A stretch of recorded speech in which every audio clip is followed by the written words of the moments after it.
When young Jonathan tries to wake me, his papa, up from the dead after the stampede, that's one of the most heartbreaking things I've ever seen, more heartbreaking than Bambi. Minutes ago, Eddie Murphy couldn't hold back his tears over the heart-wrenching news of James Earl Jones's tragic passing.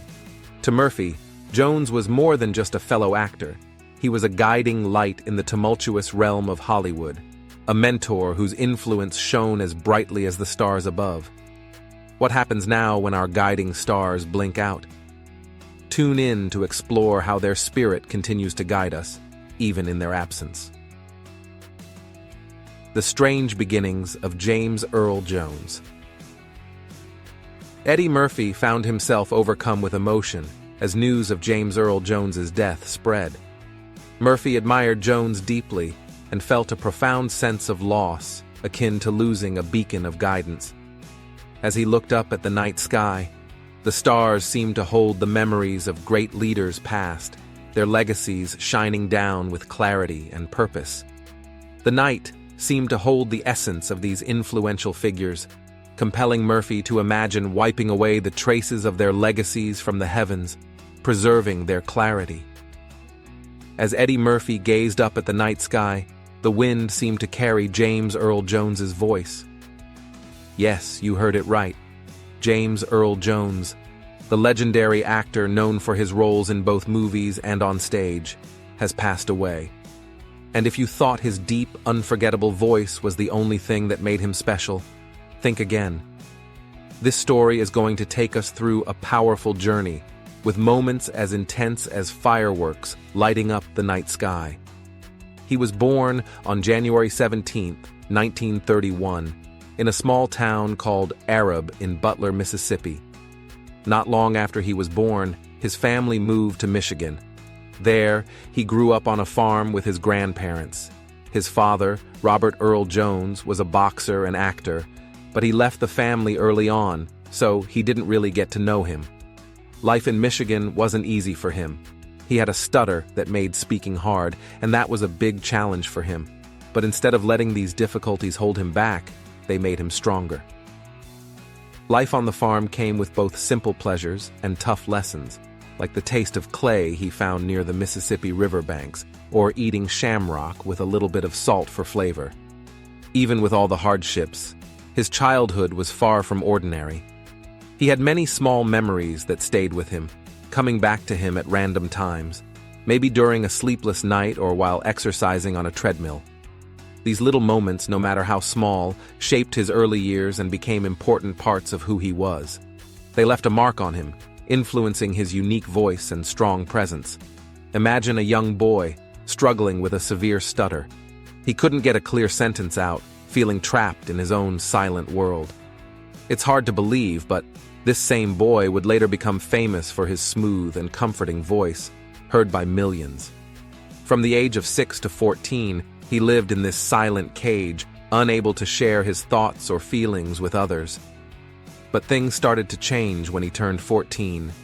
That's when he discovered something amazing, his own voice. It must have been incredible. A boy who had barely spoken for years suddenly found his words, and from that moment on, there was no stopping him. Can you imagine? He, who had spent so long in silence, became someone who couldn't stop talking. It's almost unbelievable, right? This man, whose voice now fills theaters and homes, was once too afraid to speak at all. But the quiet years weren't all bad. They taught him patience and how to listen carefully. These are important lessons that would stick with him. Then, something important happened. A high school teacher noticed that he was quiet but thoughtful and saw something special in him. This teacher gave him a way to express himself, through poetry.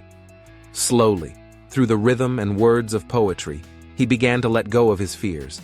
See how a shy boy's voice becomes unforgettable. The unexpected voice of a generation. With every poem he recited, he grew more confident.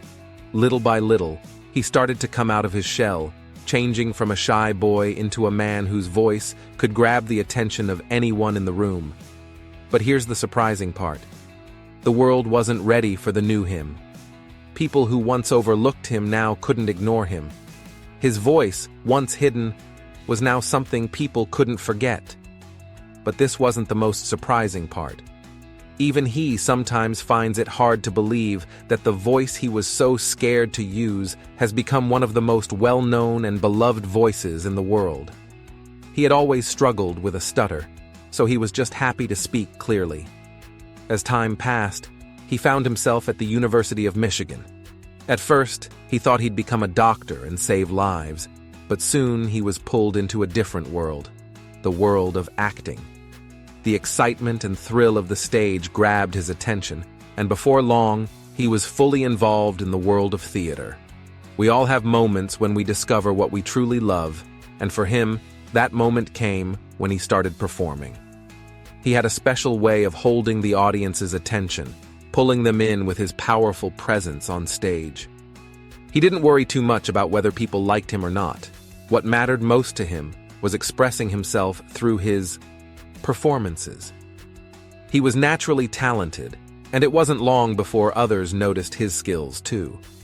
By the year 1964, he had made it to Broadway, where he started making a name for himself as a serious actor. His first big success came with his amazing performance in The Blacks. But the real turning point came in 1969 when he played Jack Jefferson, a boxer, in The Great White Hope. This role wasn't just a big challenge for him. It also showed just how versatile and skilled he was as an actor.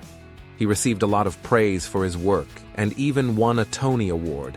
His performance was so strong and memorable that it left a lasting impression on everyone who saw it. She was gaining a lot of attention in the industry, and people were already talking about her possibly getting nominated for big awards, like an Oscar. He seemed to be living the high life, surrounded by Hollywood's biggest stars. But just when it looked like he had reached the top of his career, an even bigger opportunity came his way. In 1977, a movie that would change the world was about to be released: Star Wars. His famous voice didn't make him rich, but it made Star Wars a hit. The price of iconic silence. But here's the surprising part. Even though his voice helped make Star Wars a massive hit, he didn't make much money from it. For all his work as Darth Vader's voice, he only got paid $77,000. At the time, even $7,000 seemed like a lot to him. It's a huge contrast when you think about how much the movie earned compared to what he was paid. This shows how the film industry can be full of surprises, especially when it comes to money. Still, his role in Star Wars was crucial to its success. But what's even more surprising is how the payment didn't reflect the impact his voice had on the film. The reality of Hollywood, especially back then, was full of odd contrasts like this one. Money plays a crucial role in storytelling, particularly in the case of Darth Vader, a character whose terrifying persona is significantly amplified by his voice. Added to this, Kistner's inclusion of an eerie soundtrack enhances the chilling effect. The voice, deep and menacing, strikes fear in the hearts of listeners. While attempting to replicate Darth Vader's voice might prove difficult, the essence of its impact is universally acknowledged. The character of Chiron, though scary, reaches new heights of fear due to this vocal and auditory combination. The success and memorable nature of the movie hinge greatly on this vocal portrayal, demonstrating how vital a role money and production values play in creating truly impactful cinema. While he was becoming more successful in Hollywood, things weren't so great in his personal life. His relationship with his father, Robert Earl Jones, had been tense for a long time. When Robert suddenly left the family, it had a big emotional impact on him, who was just a baby at the time. It took many years before they were able to fix their relationship. Interestingly, Robert also got involved in the entertainment industry, proving the saying, like father, like son. Robert had very strong feelings about who he should marry, saying he should only marry someone of the same race. Even with these family issues, he was living a glamorous life in Hollywood. In 1982, he married Cecilia Hart, who was also an actress. They had a son together named Flynn. Their marriage was strong, and lasted for many years. During an interview about relationships, he was asked why he chose Cecilia and how he felt about the perception that black women in the theater world seemed distant or unfriendly. He explained that while there was often polite acceptance, he sometimes felt an underlying tension from some people, though not from everyone. Their happy life together took a devastating turn in 2016 when Cecilia passed away from ovarian cancer. This loss left him and their son Flynn to deal with the pain and find a way to move forward without her. Losing his partner was really hard for him, but he kept moving forward, always staying professional. They had spent more than 30 years together, so the loss hit him deeply. But there's more to the story. Even though he was known as a kind and respectful person, he had moments where he showed some attitude. While working on the Star Wars set, there was a notable tension between George Lucas and David Prowse, the actor inside the Darth Vader suit.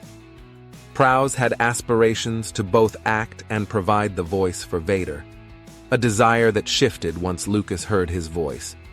The decision to use a different voice actor was quickly solidified. Lucas, after some deliberation, decided to stick with a previously successful formula, opting for a voice that matched the imposing presence of Vader.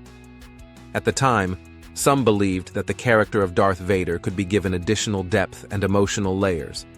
However, Lucas disagreed, preferring to maintain the simplicity and directness that the audience had come to associate with Vader. This approach kept the character aligned with viewer expectations, focusing on his menacing persona rather than a nuanced emotional portrayal. Tensions rise behind the scenes, affecting his iconic role. Drama in the shadows of Star Wars. This decision created a quiet rivalry between him and Prowse. He wanted to add more emotional complexity to the role, but he had to follow George's vision and keep things simple. This tension was always in the background, affecting how they interacted and even how things felt on set. But that wasn't the worst part. It wasn't just about creative differences. The unspoken competition between them added real-life drama to the fictional world they were bringing to life, making everything feel a bit more intense. He had to keep his voice steady and controlled because he wasn't playing an ordinary person. But behind the scenes, there was some tension. David Prowse had felt overshadowed for years, believing he had taken the spotlight, especially when it came to the voice work. For an actor, not using your own voice is tough. It's a huge part of the job. The problem, as you might guess, was my West Country accent. It's not very strong, but you can hear it. The thing is, they didn't want Darth Vader with an English accent. That was a big challenge. Plus, since the character was meant to be huge and intimidating, George wanted a voice that wasn't too familiar. Throughout his career, he often ran into problems with television networks. He didn't complain about it in public, but people in the industry would say that he wasn't entirely happy with how his work was being promoted. He was more focused on the creative side of things, and sometimes the entertainment industry's demands didn't match up with his values. Let's look at Mufasa as an example. One day, December, the sun will set on my time here and will rise with you as the new king. In 1994, Disney asked him to voice a lion, and he quickly agreed. His voice as Mufasa in The Lion King made him a fatherly figure for many people. It's hard to think of anyone else saying those words of wisdom to Simba. "You are my son and the one true king." That was his voice, and it made a lasting impact. But this wasn't the only place where his talent shined. We also have to remember his time on Broadway. Whether he was playing complicated characters from Shakespeare or more modern roles, his presence on stage was powerful. The way he performed drew the audience in, making them hang on every word. Whether it was a king facing stormy seas or a modern person dealing with today's challenges, he had a special way of bringing these characters to life, making every show unforgettable. Reflecting on a challenging episode from his earlier years, the journey seems modest when held against the remarkable life of James Earl Jones. With 2 Tony Awards and numerous nominations under his belt, James Earl Jones was an exceptional actor dedicated to the theatrical arts, even as his peers sought stardom in Hollywood. His role as Mufasa in The Lion King showcased his leadership qualities, captivating audiences with grace and wisdom. In the iconic film Coming to America, he starred as King Jaffe Joffer, a regal presence alongside Eddie Murphy. His depiction of the Zamundan king was elegant and memorable. His line, "The wedding is in 40 days. You are dismissed. Good night," resonated deeply with viewers. James Earl Jones had a remarkable ability to oscillate between portraying royal dignitaries and embodying a warm, beloved king, mastering every moment on screen with his commanding presence. He continues to shine in roles that span decades. A lifetime on screen. Coming to America became a huge hit, and his performance as King Jaffe was a key reason for its success. People loved his character so much that he returned to the role in the 2021 sequel, Coming to America. Even as he grew older, he continued to impress audiences just as much as he did in his earlier years. But that's not even the most impressive part. He kept delivering memorable performances that showed his wide range of talent. It's amazing how even late in his career, his life remained as full and active as his acting career had always been. He kept giving powerful performances that left a lasting impact on anyone who watched him. After Cecilia passed away, he began to slow down. Even though he was in his late 80s and early 90s, he kept himself busy. He even returned to voice Mufasa in Disney's 2019 live-action version of The Lion King. No one else could play that role quite like he did. However, health problems started to show up, with rumors about him dealing with diabetes and other issues. Being a private person, he didn't share much about his health struggles. He still did some voiceover work and took on a few small projects, but by 2022, he had mostly stepped out of the public eye. His voice, though, remained as powerful as ever, capturing everyone's attention even when he wasn't physically there. But that wasn't the worst part. In 2024, the entertainment world faced another sad moment, marking a new chapter in his life story, one that had seen both great success and personal struggles. Throughout his career, he wasn't just known for his famous roles, but also for how committed he was to his work. While most would have retired, he kept going. His voice had come to symbolize wisdom and authority, and fans across generations recognized it instantly. Even though he wasn't in the spotlight as much anymore, his influence was still strong. His earlier works continued to inspire young artists and entertain audiences of all ages. His dedication to every role, no matter how big or small, showed his passion for acting. Despite his health challenges, he stayed active in ways many admired, showing that his love for acting didn't fade with age or illness. His later years were a mix of stepping back from the public eye and staying committed to his craft. By keeping his health private, he managed his story without letting his struggles take over his public image. His occasional appearances and voice work were reminders of his incredible talent and quiet strength. As he grew older, he chose his projects carefully, making sure each one mattered and reflected his long experience. But this wasn't the end. The summer of 2024 brought sadness to those who had followed his career, reminding us all that life changes and comes to an end eventually. Still, his legacy was secure. His contributions to film and the arts were celebrated, and his unforgettable voice continued to live on in the hearts of those who admired him. What are your thoughts on celebrities keeping their health private? Like, comment, and subscribe for more.